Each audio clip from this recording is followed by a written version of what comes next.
Hi అండి, welcome back to our channel. ఈరోజు వీడియోలో స్వీట్ షాప్ స్టైల్లో నేతి బొబ్బట్లని ఇంట్లోనే ఈజీగా ఎలా ప్రిపేర్ చేసుకోవాలో చూద్దాము. అలాగే స్వీట్ షాపుల్లో నేతి బొబ్బట్లు చేయడానికి ఏం యూస్ చేస్తారో ఆ స్టైల్లో ప్రిపేర్ చేసుకుందాము.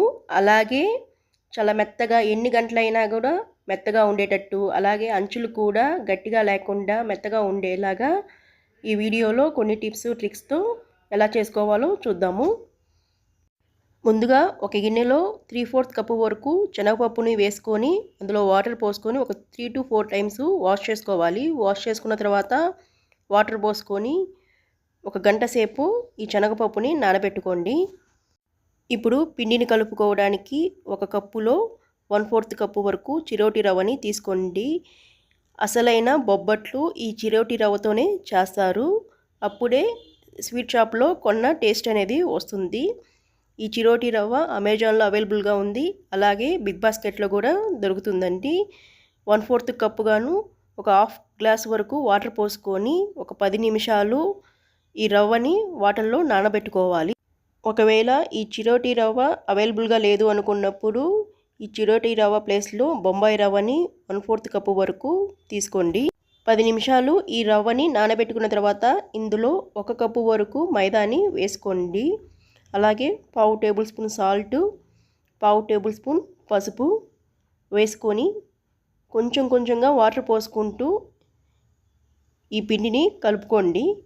పిండిని గట్టిగా కలపకూడదు. కలిపేటప్పుడు చేతికి అతుక్కుంటున్నట్టు కలుపుకోవాలి. ఇలా కలుపుకున్న తర్వాత ఇందులో నేను ఇక్కడ నెయ్యిని కానీ ఆయిల్ని కానీ ఏదైనా వేసుకోవచ్చు. నేను ఇక్కడ 2 ఈక్వల్ క్వాంటిటీలో తీసుకొని 2 కలుపుకొని పెట్టుకున్నాను. ఈ నెయ్యి ఆయిల్ని 1 టేబుల్ స్పూన్ వరకు పిండిలో వేసుకొని ఒక 2 మినిట్స్ మెత్తగా కలుపుకోండి.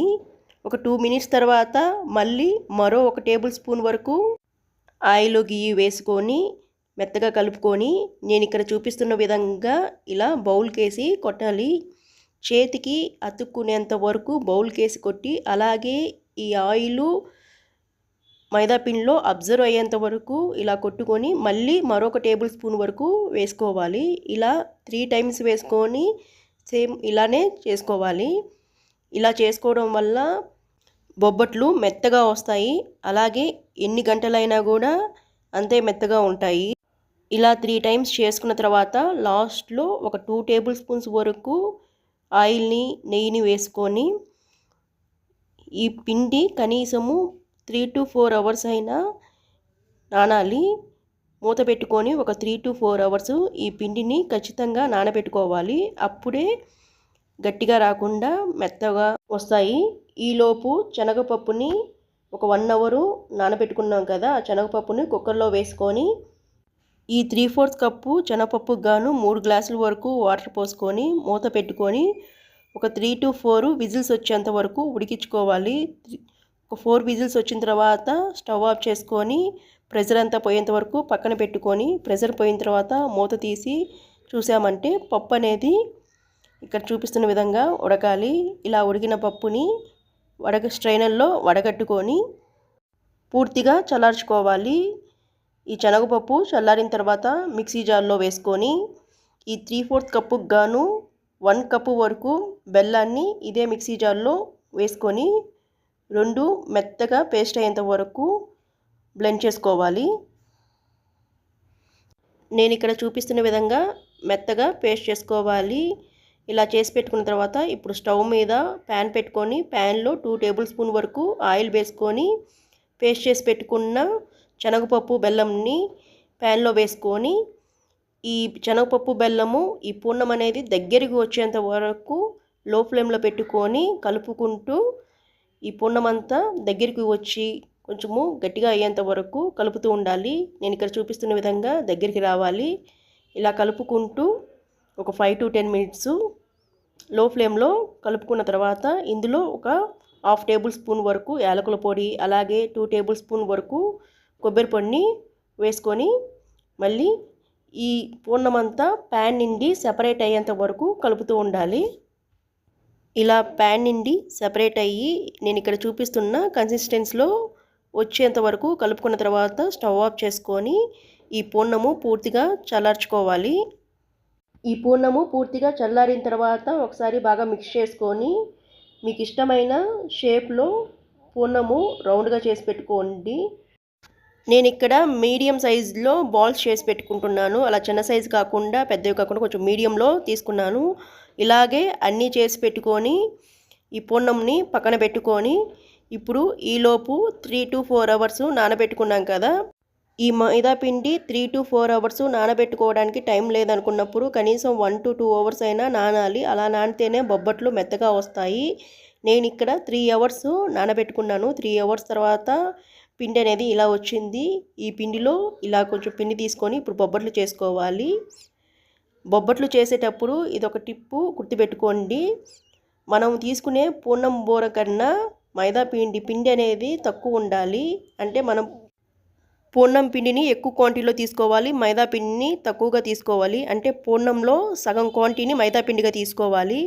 ఇలా తీసుకున్న ఈ పిండిని చపాతీ చేసుకునే బండని కింద పెట్టుకొని పైన ఇలా ప్లాస్టిక్ కవర్ కానీ లేదంటే ఒక బటర్ పేపర్ కానీ వేసుకొని ఇలా మైదా పిండిని పెట్టుకొని ఆ పిండిని కొంచెం చపాతీలాగా ప్రెస్ చేసుకొని అందులో పూర్ణము బాల్ని పెట్టుకొని ఇలా కవర్ చేసుకోవాలి. నేను ఇక్కడ చూపిస్తున్న విధంగా కవర్ చేసుకొని ఎక్స్ట్రా పిండి ఏమన్నా ఉంటే తీసుకొని ఇలా నేను ఇక్కడ చూపిస్తున్న విధంగా రౌండ్ లాగా కొంచెం ప్రెస్ చేసుకున్న తర్వాత పైన ఒక ప్లాస్టిక్ కవర్ని పెట్టుకొని చేత్తో స్ప్రెడ్ చేసుకోవాలి. పలచగా చేసుకోవాలి, తిక్కుగా చేసుకోకూడదు. అలాగే లోపలుండే పూర్ణమంతా ఈ పిండికి స్ప్రెడ్ అయ్యేటట్టు నేను ఇక్కడ చూపిస్తున్న విధంగా పిండికి మొత్తము పూర్ణం అనేది ఇలా కవర్ అవ్వాలి. అంటే అంచుల్లో కూడా తినేటప్పుడు పూర్ణం పిండి తగులుతున్నట్టుగా ఇలా స్ప్రెడ్ చేసుకోవాలి. ఇలా చేసుకున్న బొబ్బట్లని ఇప్పుడు స్టవ్ మీద పెనం పెట్టుకొని పెనంలో ఈ బొబ్బట్లు వేసుకోవాలి. ప్లాస్టిక్ కవర్తో వేసేటప్పుడు కొంచెం ఫ్లేమ్ని లోలో పెట్టుకొని జాగ్రత్తగా వేయండి. ప్లాస్టిక్ కవరు ప్యాన్కి అంటుకొని పోతుంది. ఇలా వన్ సైడు లైట్గా కాలిన తర్వాత సెకండ్ సైడ్కి తిప్పుకొని ఇప్పుడు ఆయిల్ని అప్లై చేసుకోవాలి.